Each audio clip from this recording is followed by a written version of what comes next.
The council chamber floated in the darkness between stars. It was a massive structure made of crystal that glowed with soft blue light. Inside, representatives from 47 different alien species sat in circular rows. They had gathered for an emergency meeting.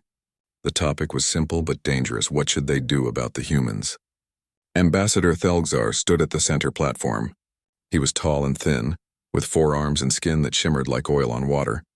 His species, the Velkhori, had been part of the Galactic Council for over 6,000 years. They were powerful, advanced, and used to getting what they wanted. Honored members of the Council, Thelgzar began, his voice echoing through the chamber. We can no longer ignore the threat posed by these primitives who call themselves humans. 3 weeks ago, they destroyed an entire Krovor slaver fleet, 23 ships gone. Over 4,000 Krovor dead. Murmurs rippled through the chamber. Some aliens nodded in agreement. Others shifted uncomfortably in their seats. A Krovor representative rose from his seat. He was massive, covered in thick gray scales with tusks protruding from his jaw. The humans attacked without warning. We were simply conducting business near their colony world. They are savages. Business? A small voice called out. It belonged to Representative Mira of the Draxer Collective, a species that looked like walking crystals. You were capturing colonists to sell as slaves. The humans were defending their people. That is irrelevant, Thelgzar snapped. The point is that these humans have no respect for council authority. They have been contacted. They have been informed of our laws. Yet they refuse to submit to council governance. They claim they have the right to govern themselves. Laughter erupted from several sections of the chamber. The idea seemed ridiculous to most of them. Every civilized species in the galaxy accepted council authority. It was the natural order of things. Advanced species guided lesser ones. That was how peace was maintained. I propose immediate military action, Thelgzar continued. We must show the humans their place before they become a real problem. Right now they have only a handful of colony worlds and a primitive fleet. In 100 years they might be unstoppable. We must act now. More than half the council members signaled their agreement. The vote would be a formality. Everyone knew it would pass. But then something happened that had never occurred in living memory. The chamber's defense systems activated. Alarms blared. Energy shields snapped into place around the structure. Every representative jumped to their feet in panic. Some reached for weapons. Others prepared to teleport away. The lights flickered and died. In the darkness, a new light appeared at the center of the chamber. It was soft and golden like sunlight through morning mist. It grew brighter and brighter until everyone had to shield their eyes. When the light faded, a figure stood where Thelgzar had been. The Velkhori ambassador had been moved aside, now standing several feet away, looking shocked and frightened. The figure was hard to look at directly. It seemed to shift and change, never quite settling into one form. Sometimes it looked almost human. Other times it resembled various alien species. Its voice, when it spoke, sounded like wind through ancient trees. I am the curator, it said simply. I have watched this galaxy for longer than any of your civilizations have existed. I have seen species rise and fall. I have witnessed wars that consumed entire sectors. And I am here to give you a warning. The chamber was absolutely silent. Every being present knew the legends of the curator. It was said to be the last survivor of the first civilization, the mysterious species that had built the stargates and left behind technology that even now, millions of years later, no one fully understood. Most thought it was just a myth. You are making a terrible mistake, the curator continued. I have been observing the species you call humans. I have studied their history, their culture, their psychology, and I tell you this, you must not provoke them. Thelgzar found his voice, though it shook slightly. With respect, Ancient One, these humans are primitives. Their ships are crude. Their weapons are simple. We have the advantage in every measurable way. The curator turned to face him. Though it had no clear eyes, Thelgzar felt its gaze pierce through him. That is what makes them dangerous, the curator said. You judge them by your own standards. You believe that technological advancement equals superiority. But you are wrong. The curator raised what might have been a hand. Images began to appear in the air above the assembly. They showed scenes from human history, cities burning, armies clashing with swords and spears, weapons of terrible power being unleashed, ships sinking in stormy seas, soldiers fighting in trenches, in jungles, and deserts. Humans possess something I have only encountered twice before in all my long existence, The curator explained. They have the capacity for infinite escalation. When you push them, they do not break. They push back harder. When you threaten them with extinction, they do not surrender. They fight with everything they have, and when that is not enough, they invent new ways to fight. More images appeared. Humans rebuilding cities from ashes. Scientists working in laboratories. Engineers designing new machines. Soldiers training, always training, never giving up. Look at their history, the curator said. They have fought thousands of wars among themselves. They have faced plagues, famines, natural disasters. They have come to the brink of extinction multiple times. And every time they have survived. More than survived, they have grown stronger. Representative Mira spoke up, her crystalline voice ringing clear. What happened to the other two species you mentioned? The ones with this infinite escalation? The curator was silent for a long moment. One destroyed itself in a war that lasted 300 years. The other is why entire sectors of this galaxy are forbidden zones, where space itself is torn and twisted. The Krell nearly destroyed all life in the galaxy before I was forced to intervene. A chill ran through the chamber. Everyone knew of the dead zones, areas of space where ships vanished and stars behaved strangely. Ancient warnings told all species to avoid those regions. Now they knew why. But humans are different, the curator continued. They are more dangerous than the Krell and yet also more valuable. They fight not just for survival but for ideas. Freedom, justice, the protection of the weak. These concepts make them unpredictable. They will suffer terrible losses for abstract principles. They will sacrifice themselves for others. This makes them capable of things you cannot imagine. Thelgzar shook his head. I do not believe this. You are saying we should fear a species that has not even mastered basic energy shields? That still uses chemical rockets alongside their primitive FTL drives? This is absurd. The curator turned back to him. Then you have chosen to learn the hard way. I have given my warning. I will not intervene in what comes next. But know this. When you strike at humans, you do not simply fight a species. You fight an idea. The idea that any being has the right to be free.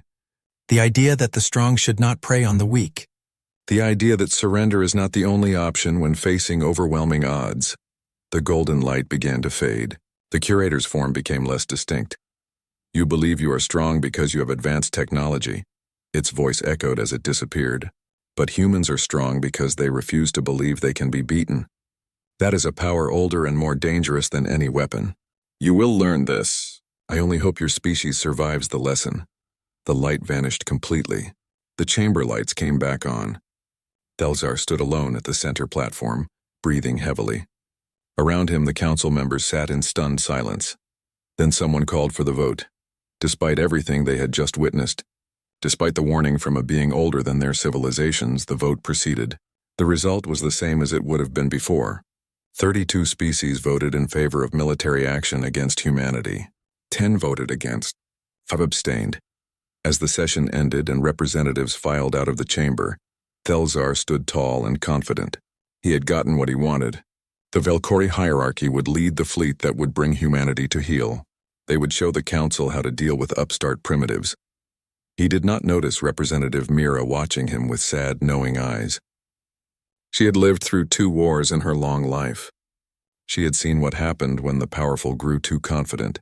She had a feeling she was about to see it again. The vote was final. The military action was approved. Within days, the Velkhori hierarchy began assembling its fleet, 200 warships, the largest force gathered in over a century. They would travel to the human homeworld called Earth. They would demand surrender, and if the humans refused, they would take what they wanted by force. It never occurred to them that they might lose. It never occurred to them that the curator might have been right. The fleet departed 3 days later, carrying with it the confidence of the powerful and the certainty of the righteous. They had no doubt about what would happen. How could primitives stand against the might of the Galactic Council? They would have their answer soon enough. 3 months had passed since the council vote. The Velkhori fleet emerged from faster-than-light travel at the edge of Earth's solar system.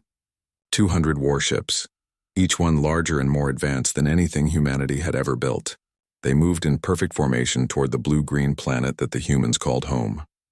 Captain Sarah Chen stood on the bridge of the UHSN Indomitable, one of 23 ships that made up Earth's entire defensive fleet. She was 38 years old with dark hair pulled back in a tight bun, and eyes that had seen too much in recent years. The Battle of Proxima had been bad enough. This would be so much worse.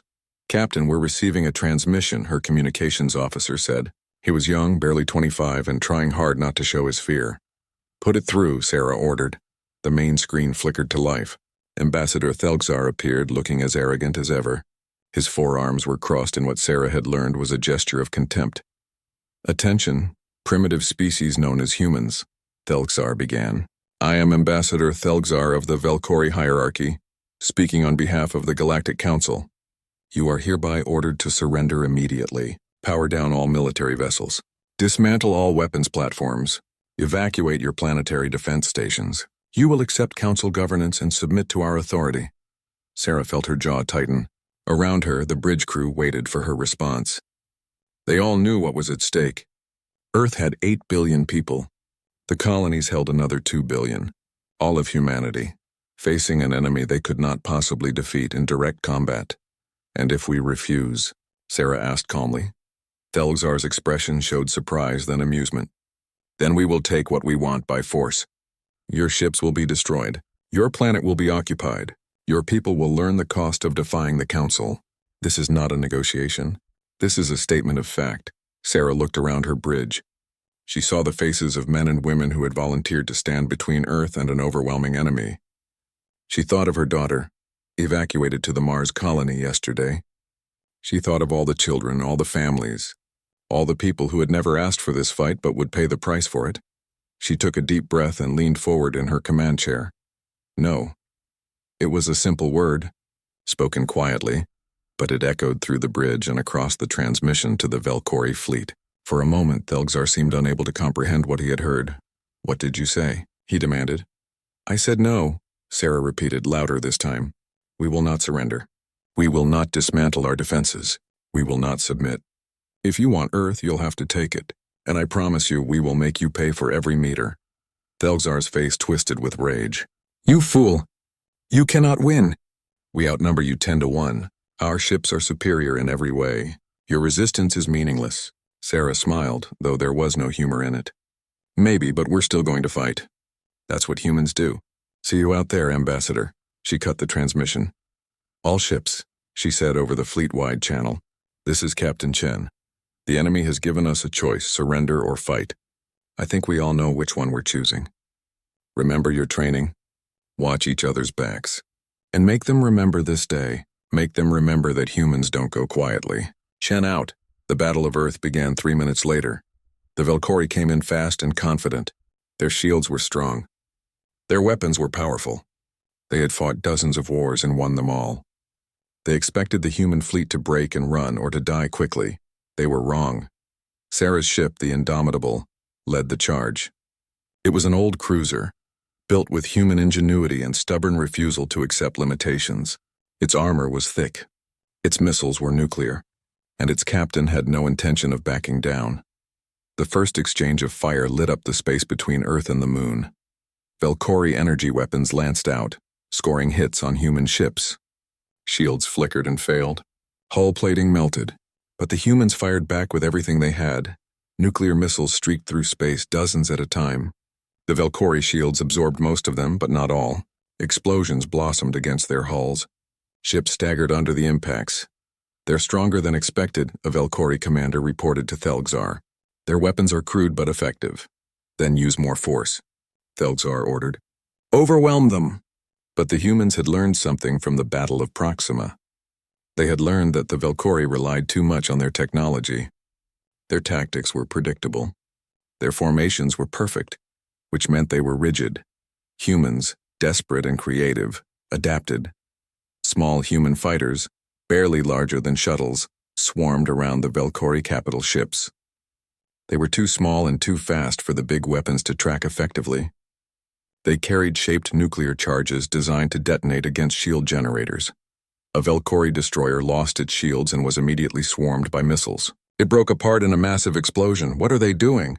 a Velkori officer shouted. "They're supposed to maintain formation." But humans didn't maintain formation. They attacked from every angle.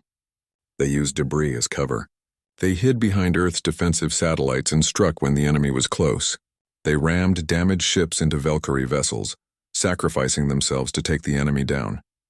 The Indomitable took a direct hit that knocked out half its systems. Sarah's bridge was filled with smoke and sparks. 2 of her officers were dead.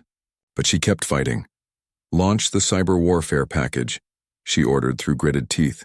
Her tactical officer, bleeding from a head wound, managed to trigger the program. It was something human programmers had developed in secret, based on captured Crovor technology. A virus specifically designed to attack the networked computer systems the Valkyrie used. Across the battlefield, Valkyrie ships began experiencing malfunctions. Weapon systems shut down randomly. Shields flickered. Communications became garbled. It only lasted a few minutes before their technicians fixed it. But those minutes were enough. The human fleet concentrated fire on the affected ships. 3 more Valkyrie cruisers were destroyed. A battleship was crippled and began drifting, but there were too many of them. For every Valkyrie ship damaged or destroyed, the humans lost 2 or 3. Sarah watched her fleet being whittled down ship by ship, brave crew by brave crew. The battle raged for 3 days. Neither side backed down. The Valkyrie were shocked by human tenacity. The humans were determined to make every enemy ship pay a terrible price. When it finally ended, the humans had lost 19 of their 23 ships. The Valkyrie had lost 80 ships destroyed and another 30 damaged so badly they had to withdraw. Nearly 40% of their fleet gone. The Indomitable was one of 4 human ships still functional, barely. Sarah sat in her ruined bridge, covered in soot and dried blood, and watched the Valkyrie ships move into orbit around Earth. "Captain," her communications officer said weakly.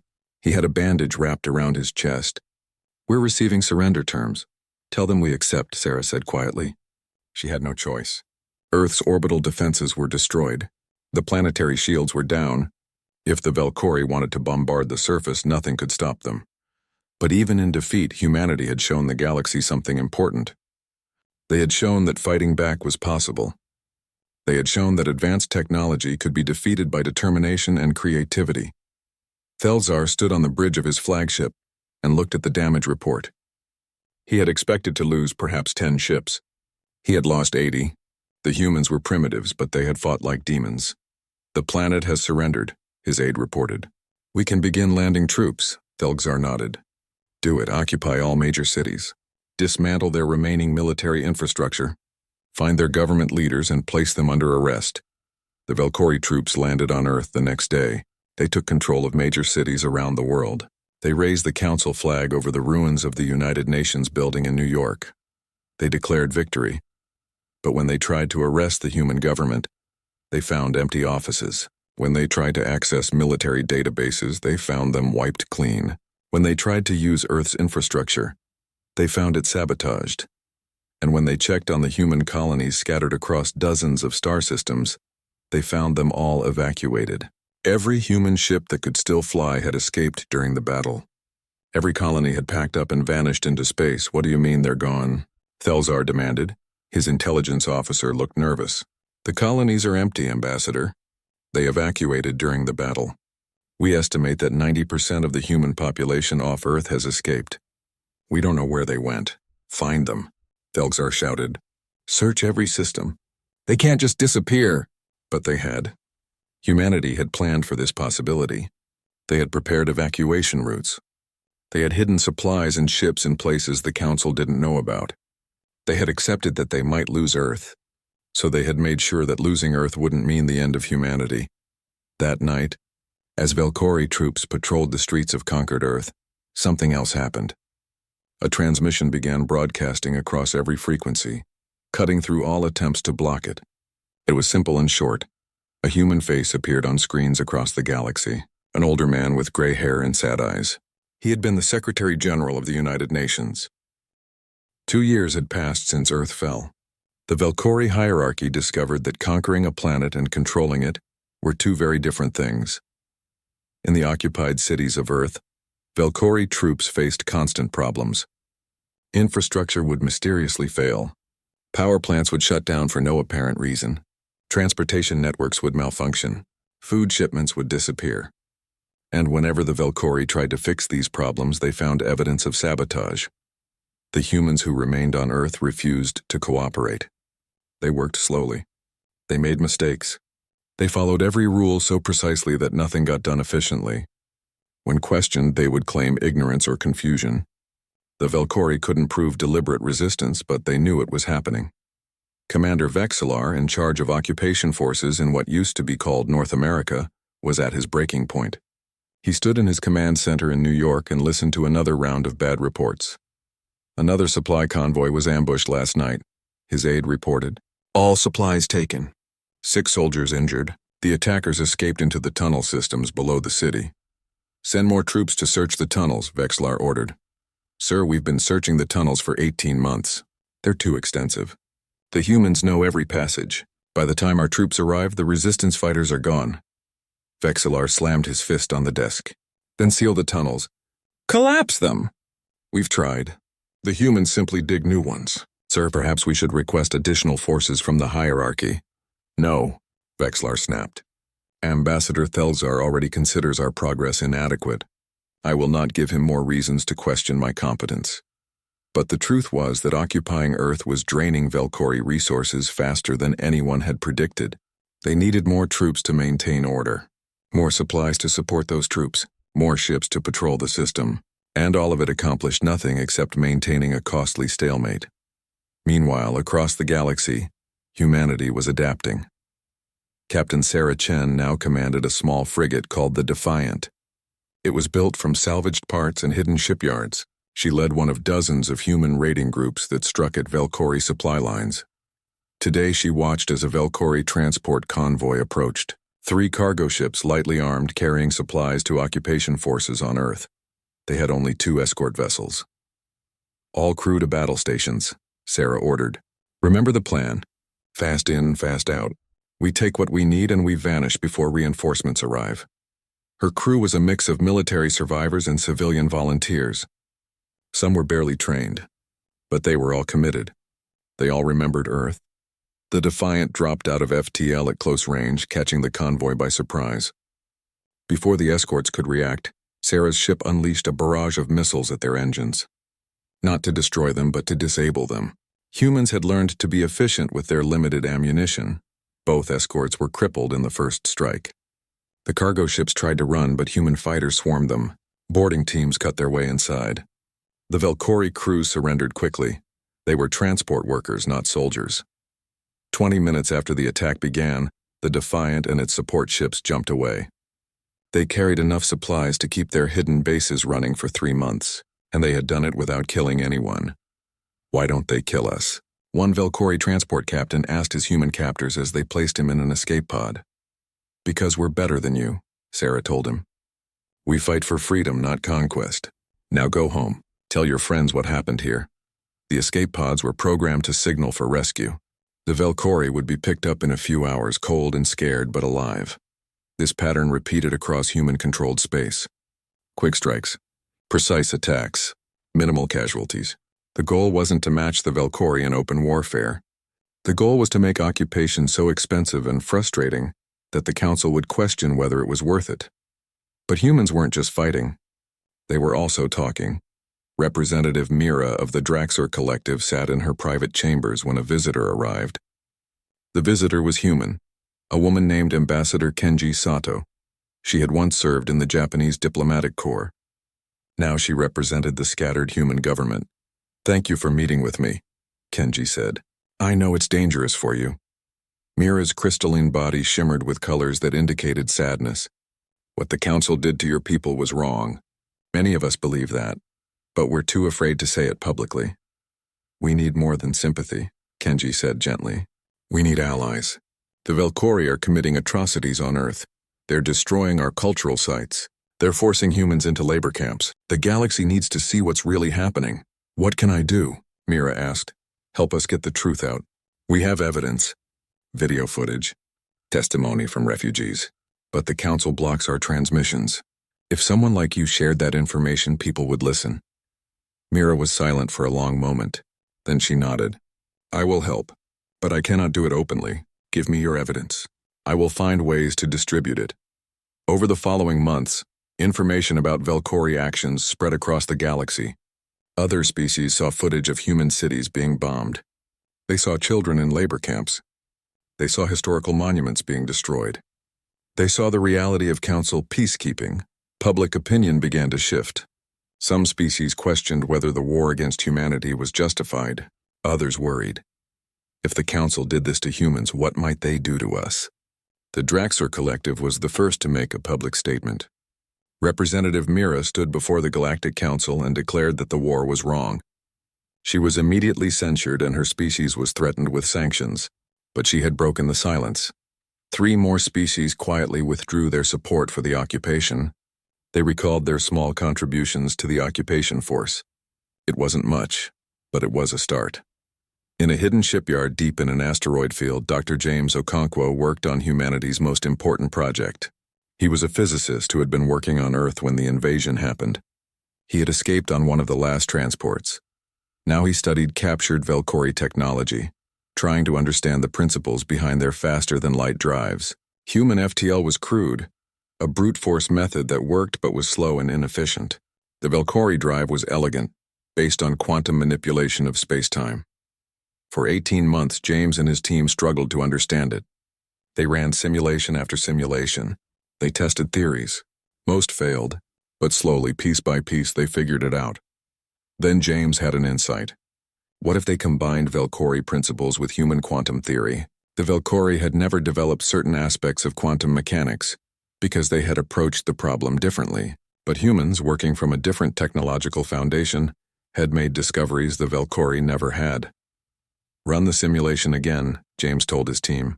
But this time use the modified equations. The simulation ran. Numbers scrolled across screens, and then the result appeared. It worked.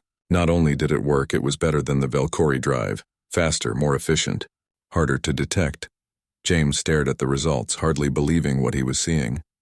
"We did it," he whispered. "We actually did it." The new drive was called Slip Drive. It created a temporary fold in space that allowed a ship to slip through, emerging in a different location. It was faster than Velcori FTL by a factor of 3, and because it used a different principle, Velcori sensors couldn't easily detect it. Within 6 months, the first ship equipped with Slip Drive was tested. Within a year, human engineers were retrofitting their scattered fleet with the new technology. Suddenly, humanity had an advantage. They could strike anywhere, anytime, and vanish before the enemy could respond. They could move supplies and people faster than the Council could track. The balance was shifting. On Earth, resistance fighters received new supplies and equipment through networks the Velcori couldn't understand or stop. Weapons materialized in hidden caches. Medicine appeared in underground clinics. Food arrived in secret warehouses. The occupation forces grew more frustrated. They tightened security, but it didn't help. They increased patrols, but the humans always seemed to know where the patrols would be. One night, a message appeared on every screen in the occupied territories. It showed Captain Sarah Chen standing on the bridge of her ship. "People of Earth," she said, "this is Captain Chen of the Unified Human Space Navy. I know things are hard. I know you're suffering. But I want you to know we haven't forgotten you. We're out here fighting for you. Every day we're getting stronger. Every day more species question the Council's actions. Every day we come closer to freedom. Hold on, stay strong. We're coming home." The Velcori tried to trace the transmission, but it had come from everywhere and nowhere. Ships using Slip Drive had jumped into the system, broadcast the message from 1,000 locations simultaneously, and vanished before sensors could lock onto them. Vexillar stood in his command center and watched the message play out. He saw the hope it kindled in human faces. He saw his troops becoming demoralized, realizing they were fighting an enemy they couldn't catch. He sent a message to Ambassador Thelzar. "Sir, we need to reconsider our strategy. The occupation is not sustainable. We're losing resources faster than we can replace them. The humans are adapting. They're becoming more effective. And we're losing support from other Council species." 5 years had passed since Earth fell. The human fleet gathered in the darkness between stars, far from any inhabited system. 53 ships, all equipped with Slip Drive technology. It was the largest human military force assembled since the Battle of Earth. Captain Sarah Chen, now promoted to Commodore, stood on the bridge of the revolution. It was one of the new generation of human warships, built from the ground up with lessons learned from 5 years of guerrilla warfare. Sleek, fast, and deadly, All ships report ready, her tactical officer announced. Sarah nodded. Around her, the bridge crew worked with quiet efficiency. They were veterans now, hardened by years of fighting. They knew what they were about to do was dangerous. They also knew it was necessary. Open channel to the fleet, Sarah ordered. When the light indicated she was broadcasting, she took a deep breath. This is Commodore Chen. In a few minutes, we're going to do something that 5 years ago would have been impossible. We're going to strike at Velkoros Prime, the homeworld of the Velkori hierarchy. The same people who destroyed our homeworld, who occupy our planet, who have killed millions of our people. This isn't about revenge. This is about sending a message. The galaxy needs to see that humanity will not accept oppression, that we will fight back no matter the odds. We're not trying to conquer their planet. We're going to hit their military infrastructure, expose their war crimes, and show every species in the Council that the Velkori are not invincible. Stay focused. Watch each other's backs. And remember, we're fighting for everyone who can't fight for themselves. She cut the transmission. Helm, plot the jump. All ships prepare to engage slip drive on my mark. The fleet jumped as one. For a moment, they existed in the fold between normal space, moving faster than light, invisible to conventional sensors. Then they emerged into Velkoros system. Alarms blared across every Velkori military installation. A human fleet had just appeared in orbit around their homeworld. It should have been impossible. Velkoros was protected by the most advanced defense network in the galaxy. Multiple sensor arrays should have detected any approaching fleet. But slip drive technology had allowed the humans to jump directly into close orbit. Bypassing all the outer defenses, all ships weapons free, Sarah commanded. Priority targets, military installations, orbital shipyards, defense platforms. Avoid civilian areas. The human fleet opened fire. Missiles and energy weapons lanced out, striking at carefully selected targets. The Velkori defense fleet scrambled to respond, but they were caught completely by surprise. A massive orbital shipyard, where Velkori warships were constructed, took multiple hits. Explosions rippled across its structure. Ships under construction broke apart. The facility began to break up, torn apart by internal explosions. Defense platforms swiveled to target the humans, but smaller human ships were already on them. Fighters carrying precision weapons took out power generators and weapon systems. Within minutes, the platforms were disabled. The Velkori fleet began launching ships, but they were disorganized and confused. The humans had practiced this attack in simulation hundreds of times. Every ship knew exactly what to do. Their main battle fleet is launching from the far side of the planet, the tactical officer reported. ETA 12 minutes. We'll be gone in 10, Sarah replied. Continue the attack. Hit every target on the list. Communication satellites exploded. Military command centers were struck by precisely targeted missiles. Fuel depots erupted in massive fireballs. The Velkori watched in horror as their infrastructure was systematically destroyed. But Sarah wasn't just here to destroy things. She was here to reveal the truth. Begin broadcasting, she ordered. Across every frequency on every channel, a transmission began. It showed footage that human resistance fighters had smuggled off Earth. Video of Velkori troops executing civilians. Images of labor camps where humans were worked to death. Documents showing orders from Velkori leadership to use any means necessary to suppress resistance. The galaxy watched. Species across the Council saw evidence of war crimes. They saw the reality of Velkori occupation. They saw things the Velkori had insisted were enemy propaganda, and they couldn't deny it because the humans were broadcasting from orbit around Velkoros itself. Sir, a Velkori commander shouted at Admiral Thexnor, the military leader responsible for Velkoros defense. They're broadcasting evidence of our actions on Earth. It's going out on all channels. We can't block it. Then jam the transmissions. Thexnor roared. We're trying, but they're using some kind of distributed broadcast system. We block one source and 10 more appear. It would take hours to suppress all of them. By then it was too late. The information was out. Species across the galaxy were downloading it, sharing it, discussing it. The truth about what the Velkori had done could not be hidden anymore. Sarah watched the countdown. 8 minutes since they had arrived. The Velkori main fleet was almost in range. Time to go. All ships prepare to withdraw. Navigation plot jump coordinates. We go home in 90 seconds, but then something went wrong. Commodore, her tactical officer shouted. New contacts. Velkori reinforcements just dropped out of FTL. 20 ships cutting off our retreat vector. Sarah felt her stomach drop. They had planned for resistance, but not for reinforcements arriving this quickly. Someone had managed to alert the Valkyrie fleet before the humans even attacked. We have a traitor, she realized aloud. Someone in the human leadership had sold them out. But there was no time to worry about that now. They were trapped between two Valkyrie fleets over the enemy homeworld, with no clear escape route. Options? Sarah demanded. We could fight our way through the smaller force, her tactical officer said. But we'd take heavy casualties, or, Sarah pressed, or we use the emergency protocols, jump directly into the stellar atmosphere of that gas giant. He pointed at a massive planet on the edge of the system. The interference would mask our slip drive signatures. We could escape from there. That's never been tested with this many ships, Sarah said. No, ma'am, but it's our best chance. Sarah made the decision in seconds. All ships, new coordinates. We're jumping into the atmosphere of Velkaros 6. Follow my lead and jump on my mark. Commodore, the Revolution isn't equipped for atmospheric operation, someone protested. Neither are we equipped to fight two fleets, Sarah shot back. Helm execute. The human fleet jumped. For a terrifying moment, they hung in space above a gas giant planet. Then they plunged into its upper atmosphere. Hull plates heated to dangerous levels. Ships shook violently. But the atmospheric interference was so intense that Valkyrie sensors couldn't track them. One by one, the human ships jumped again, this time to safety. They scattered to dozens of different locations, making pursuit impossible. The raid had lasted 9 minutes and 47 seconds. The damage to Velkaros Prime was extensive. 23 military installations destroyed, 4 orbital shipyards disabled, hundreds of defense satellites knocked out. But more importantly, the psychological impact was devastating. The Valkyrie homeworld had been attacked. The strongest military power in the Council had been hit in their own territory.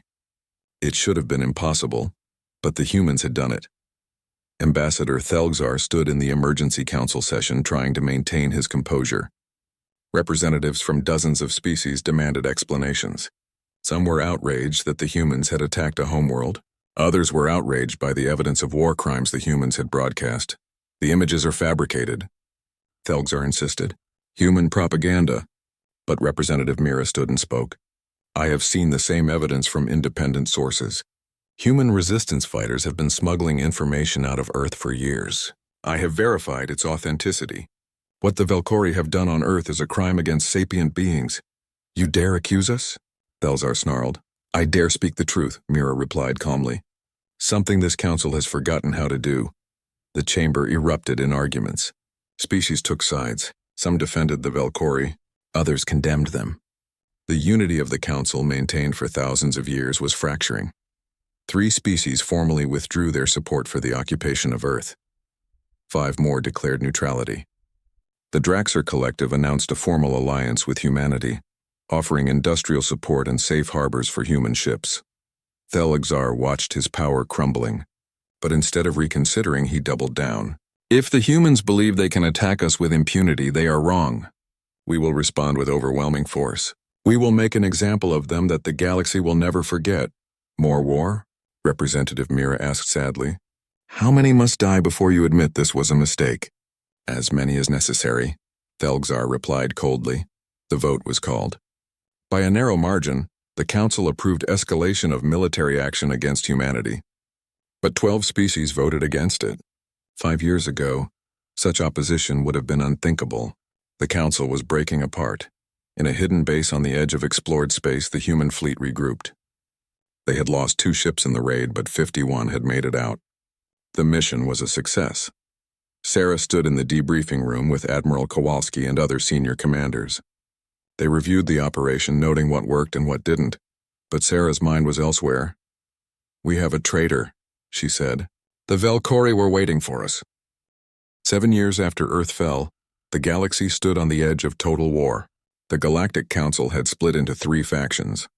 Those who supported the Valkyrie, those who supported humanity, and those who desperately wanted peace before it was too late. Commodore Sarah Chen sat in a secure briefing room, watching a holographic display with growing dread. Her intelligence officer, Commander Park, stood beside her. This is everything we've been able to gather about the Valkyrie's secret project, Park said. They call it the Star Killer. The display showed technical schematics. Sarah's blood ran cold as she understood what she was looking at.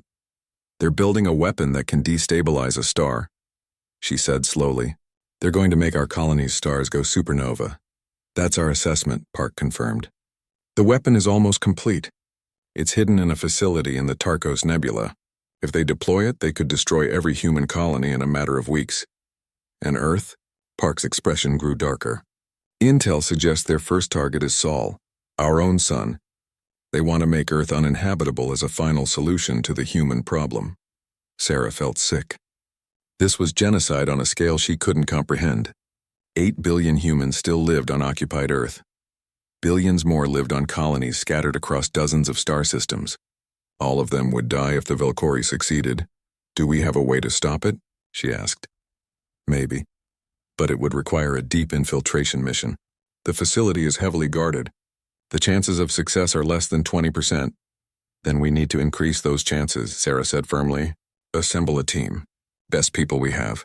And get me Admiral Kowalski. We're going to need council support for this."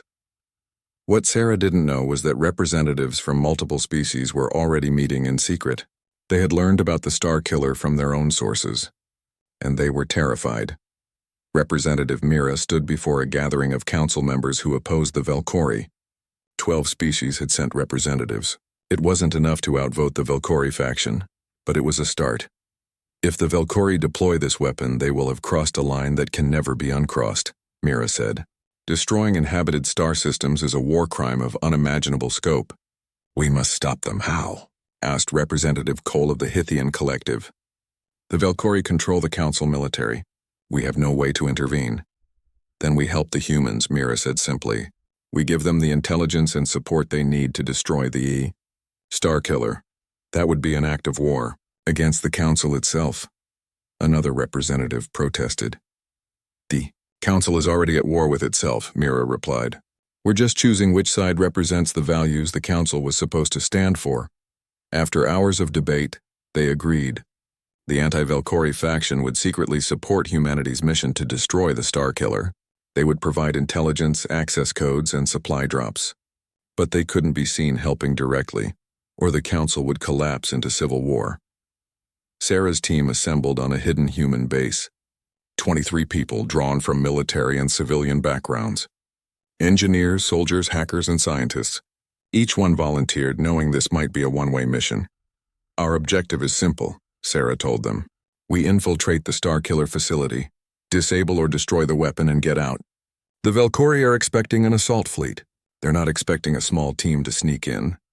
She brought up schematics provided by their council allies. "We've got access codes that will get us through the outer defenses. Once inside, we'll have to move fast. Intelligence suggests they're preparing to test fire the weapon in 72 hours. We need to stop them before then." One of her team members, a young woman named Lieutenant Zhao, raised her hand. "Commodore, even if we destroy this weapon, won't the Valkyrie just build another?" "Maybe," Sarah admitted. "But we'll cross that bridge when we come to it. Right now, billions of lives depend on us stopping this one." Questions? There were none. Everyone knew what was at stake. The mission began 48 hours later. Sarah's team used captured Valkyrie ships to approach the nebula. The access codes worked perfectly, getting them past the outer security. But once inside the facility, things got complicated fast. "Motion sensors are more sensitive than our intelligence indicated," Park whispered, as they crept through a maintenance corridor. "And there are twice as many guards." Someone knew we were coming, Sarah realized. The traitor who had sold them out before had struck again. They had no choice but to continue. Alarms began blaring as they were discovered. Guards rushed toward them. The team split up, following contingency plans. Sarah's group fought their way deeper into the facility. 2 of her people were killed. 3 more were wounded. But they reached the weapons control center. The Star Killer was massive, a device that channeled exotic energy directly into a star's core, destabilizing its fusion reactions. One shot from this weapon could turn a stable star into a supernova in hours. "Can we destroy it?" Sarah asked her chief engineer, Dr. Chen, no relation. Dr. Chen studied the control systems. Destroying it would take too long. "But I can reprogram it. Point it at a different target." Sarah understood immediately. "You want to aim it at Velkoros. Their own star, yes. We won't fire it. But we can show them that we have the power to do to them exactly what they plan to do to us. It was a terrible choice, but Sarah made it. Do it, and prepare a broadcast. The whole galaxy needs to see this. While her team worked on the weapon, the battle raged through the facility. Human fighters and their alien allies fought against Velcori security. Ships clashed in space above the nebula as reinforcements arrived for both sides. Then the curator appeared, not physically, but as a projection in the control room. Every screen showed its shifting, indistinct form.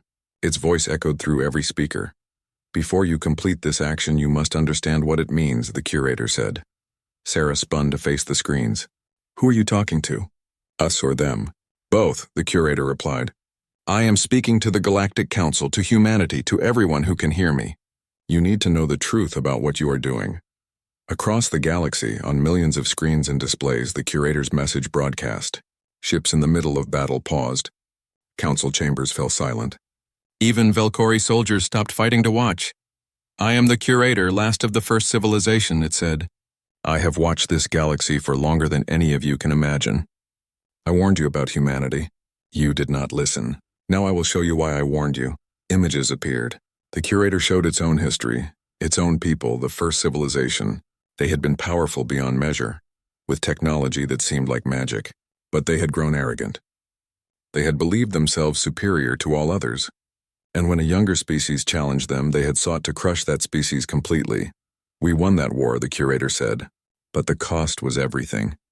The younger species unleashed weapons that scarred the galaxy. We used weapons that poisoned entire sectors of space. In the end, we destroyed each other. I am all that remains of either civilization. More images appeared. These showed the Krell, another ancient species with the capacity for infinite escalation. The curator showed how the Krell had fought for survival against multiple enemies, how they had built weapons that could destroy solar systems, how their final war had created the dead zones that still existed today. The Krell nearly destroyed all life in the galaxy. The curator said, I was forced to intervene to seal away their most dangerous weapons. But I could not save their civilization. They destroyed themselves through their own refusal to stop fighting. The curator's form seemed to grow larger, more imposing. Humanity is the third species I have encountered with this trait. The capacity to escalate beyond all reason, the refusal to accept defeat, the willingness to pay any price for victory. But humanity has something my people and the Krell did not. Sarah found herself speaking. What's that?